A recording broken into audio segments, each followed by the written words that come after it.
Okie dokie.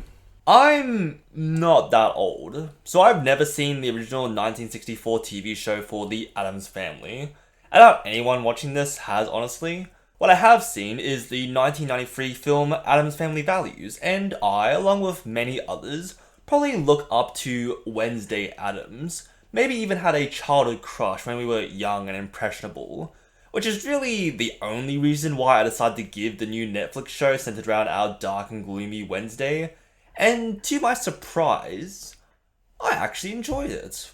I should preference that I don't know if I can actually recommend this to people because it feels like a guilty pleasure.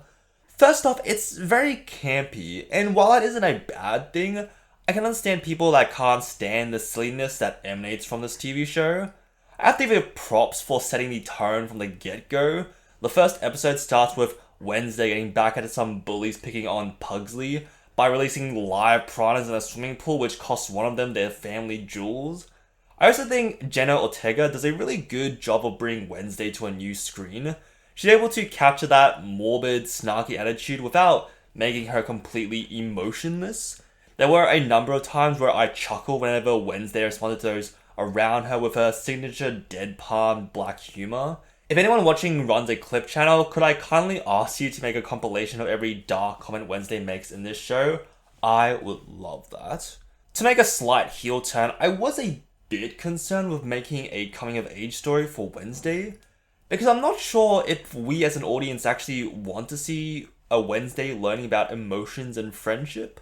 She's basically an icon for loners and people that like to dress in all black. I imagine most viewers want her to stay the cool and somber queen that she is, placing her in a black box so that she never changes. Every time we see her get close to others, we're all screaming, "No! This isn't my Wednesday! She would never make friends with other people her age! Don't take away what makes her special! Don't turn my Wednesday into a Friday!" Or something along those lines. Saying that, it definitely grew on me seeing Wednesday's development across the show, watching her grow close to her classmates while maintaining her charm and staying true to herself. If you didn't know, the whole premise is set around her enrolling into Nevermore after the Piranha incident, Nevermore being a school for supernatural children like werewolves and sirens. They all call themselves outcasts, with us non-supernatural folk being referred to as normies. Yeah, the naming sense could be better. I especially enjoy her interactions with her roommate, Enid Sinclair, a werewolf with a penchant for gossip and all things girly. I initially thought Enid would annoy me. She mentions TikTok during her first scenes, and I could feel myself dying on the inside. But she's actually a really nice contrast against the macabre Wednesday. Watching Enid try so hard to be friendly with the weird transfer student, and Wednesday trying to maintain the distance as a lone wolf. She's just so warm and bubbly, and across the run of the show, she manages to crack the cold black heart that me and Wednesday share. Some other side characters worth mentioning, Eugene is an absolute lad in his own nerdy, bug-loving way, and he deserves so much better. Poor kid goes through so much in this season. He didn't get his time to shine when the moment was right, which I do appreciate, but man, do I want to see that little guy find his queen bee. And talk about queen bees, Bianca I was pleasantly surprised by. She's the classic school Madonna, the prettiest girl in her class, but she had some actual depth to her. She starts off rivals with Wednesday, the popular girl versus the outcast of all outcasts, but we learn more about her and get close to her alongside Wednesday. There's also this love triangle between Xavier Thorpe, an outcast artist who can make paintings come to life, and Tyler Gulpin, a normie barista who's the son of a town sheriff. Honestly, I don't really care too much about this. Like, ooh, who's she gonna pick? It's Twilight all over again. I haven't seen Twilight, so I don't know how accurate this comparison is. It does feel like that romance plays second fiddle to the actual story. Any development goes in juncture with the unraveling mystery or to just provide some classic teenage angst.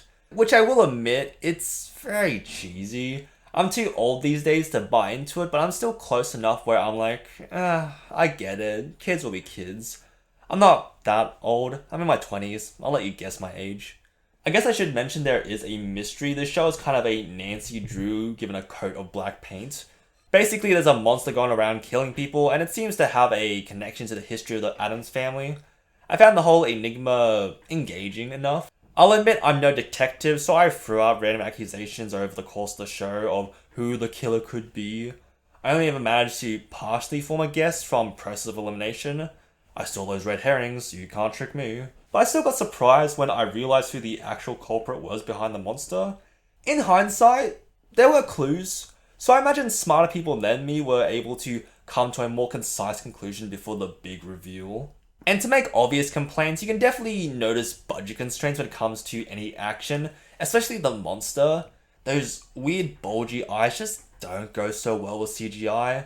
I didn't mind it that much, they did well enough with what they had, but our killer is definitely a face only a mother could love. Also, with the campiness, there are definitely moments where I laugh, where I'm unsure if I'm actually supposed to be laughing or not. The writing is riddled with conveniences to keep the mystery chugging along, and again, the teenage angst could have flowed so much more organically. All in all, I still really enjoyed this revamp for the icon that is Wednesday Addams. It's not perfect in any way, there's writing in the story that makes me scoff or cringe, but I respect that it was able to wrap up the story that it wanted to tell for this season. Everything is basically resolved with only a small nod that more may be on its way. I would absolutely watch a season 2, I had a lot of fun with this. Thanks for watching. If you'd like me to be ripped to shreds by a mystery monster, let me know in the comments below, and tell me your thoughts while you're down there. Like and subscribe for more content, let me know if there's something you'd like me to cover. I like to talk about anything that interests me. That's all I want to say. I hope you all have a good rest of your day.